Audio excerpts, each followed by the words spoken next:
আসসালামু আলাইকুম। কেমন আছেন সবাই? আমি আলহামদুলিল্লাহ আল্লাহ তাআলার অশেষ রহমতে ভালো আছি।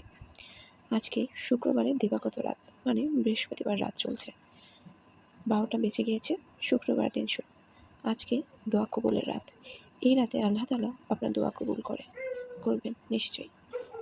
আল্লাহর উপর তাওয়াক্কুল রেখে বৃহস্পতিবার বৃহস্পতিবার গভীর রাতে এই দোয়াটি পাঠ করলে ইনশাআল্লাহ আল্লাহ তাআলা আপনার মনের সকল নেক আশা, হালাল নেক আশা পূরণ করবে। দোয়াটি হলো, ইয়া হাইয়ু ইয়া কাইয়ুম বিরহমাতিকা আস্তাগিস ইয়া যাল জালালি ওয়াল ইকরাম। এই দোয়াটি শুরুতে এবং শেষে আল্লাহ তাআলার ইসমে আজম দিয়ে শুরু দোয়াটি, এবং শেষও ইসমে আজম দিয়ে।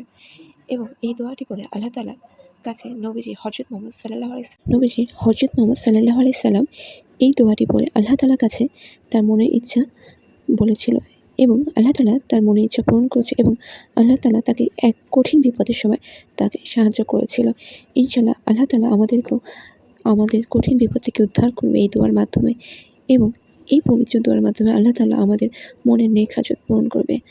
আপনারা যে যতটুকু পারেন এই দোয়াটি পড়বেন তাহাজ্জুদের নামাজ পড়ে, এবং দোয়ার শুরুতে এবং শেষে অন্ততপক্ষে ৩ বার করে যেকোনো দুরূদ পড়ে নেবেন। আল্লাহ তাআলা আমাদেরকে বেশি বেশি আমল করার তৌফিক দান করুন। আমিন সুম্মা আমিন। আল্লাহ হাফেজ।